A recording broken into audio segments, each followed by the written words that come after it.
In Florida, there is actually 3 different styles of voting. You have the at-large system, which is what we're doing in Alachua County right now. All of the voters vote on all of the elected county commissioners. Under a single-member district, the style would change a little bit, whereby just the people in a particular area vote on who represents them on the county commission. And we use it already on a state level, on a national level. That's why the people in Alachua aren't voting for the representative in Tallahassee for Miami or Jacksonville. On a national level, an example would be why only the people in Florida are voting for the Florida representatives to Washington, D.C., and we're not voting for the representatives for California, South Dakota, or Rhode Island, for example. And again, the last one is just a hybrid of both. It's a little bit of at-large and a little bit of single, and it's varied throughout the state.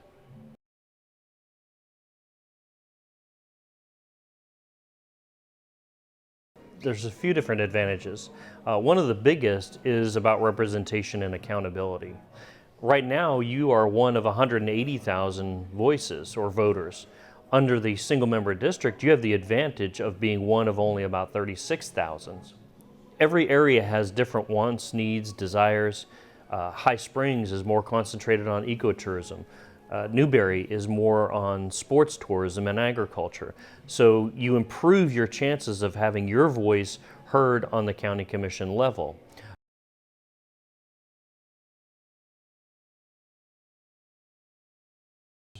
It's a good question. Well, there's 67 counties in Florida, and actually almost a third of them are using the single-member district style of voting. So it's not a very unique concept. We wouldn't be the only ones that are doing this. This is working in other areas of the state, so there's no reason to think that it couldn't work here in Alachua County. And I think what some of those other counties are seeing is the advantages of single-member districts, and they want that for their citizens.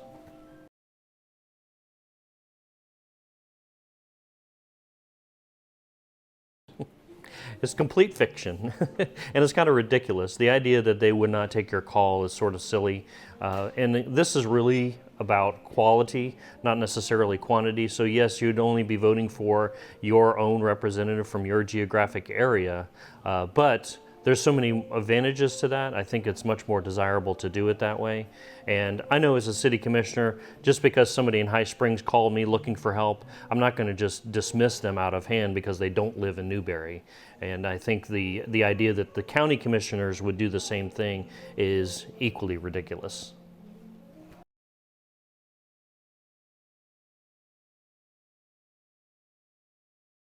Now, the county wants us to believe that there's only 3 ways to change the charter, the 3 that are outlined as a petition method, the Charter Review Commission method, or the county commission themselves putting it on the ballot. But the state law and the state constitution actually speaks to 2 other ways. A similar petition method for them, but also the delegation from this area at the state can also meet with proper notice, and they did that at Santa Fe College back in December of 2021. In that delegation meeting, 3 of the 4 representatives at the state all voted in favor of moving it forward for consideration by the full state legislature. And that's what happened in the spring of 2022 session, where the State House entertained it. It went through 3 committees, got voted upon unanimously in 2 of those committees by bipartisan support. So it passed the House, and then it passed the Senate, and now is sitting on the governor's desk awaiting his signature. So despite the county wanting you to believe that there's only these 3 precious ways of changing the charter, there's actually other ways to do it, and it's just one of the ways in which it has been put on the ballot. For us, again, for us to consider whether or not we want to change the style of voting, not the state doing it, they've just given us the voice to say whether we wanted to do it or not.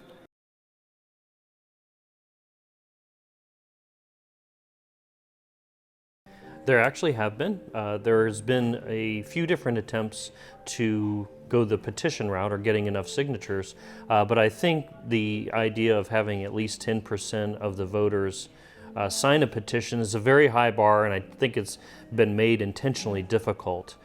So that takes a lot of organization, time and energy, and in today's fast-paced, moving society, it's very difficult to try to do that.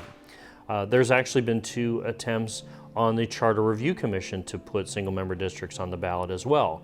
The first time 10 years ago in 2010, it was voted down by the Charter Review Commission, and most recently in 2020, when the county seated a Charter Review Commission, the Charter Review Commission didn't even want to discuss it. They'll tell you that they discussed it, but they really just discussed on whether or not to even vote on it. Ultimately, they never even voted on it. In fact, one of the Charter Review Commissioners resigned the night that it came before the board as whether or not they were even going to discuss it. This is also, bear in mind, despite the fact that the county had created a portal. In that portal, the public could make suggestions on what they wanted to be on the ballot. Over 50% of those suggestions were single-member district related, and they still wouldn't hear it, and they ignored it and would not put it on the ballot. So all those methods have been tried, and they've been unsuccessful so far.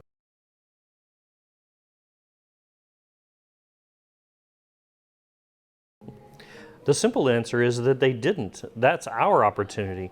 All they have done is place it on the ballot for us to have our voice and for us to say whether or not we want that style of voting. They didn't change the charter at all.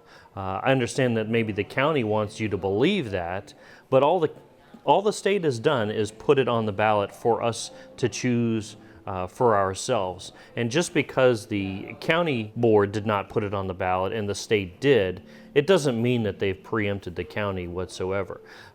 The state representatives are our representatives at the same time that the county is our representative as well. So it's like going to two different parents, perhaps, if you want to think about it that way. And it's still up to us ultimately to implement the single-member district style by voting it forward. And I encourage everybody to vote for it in November.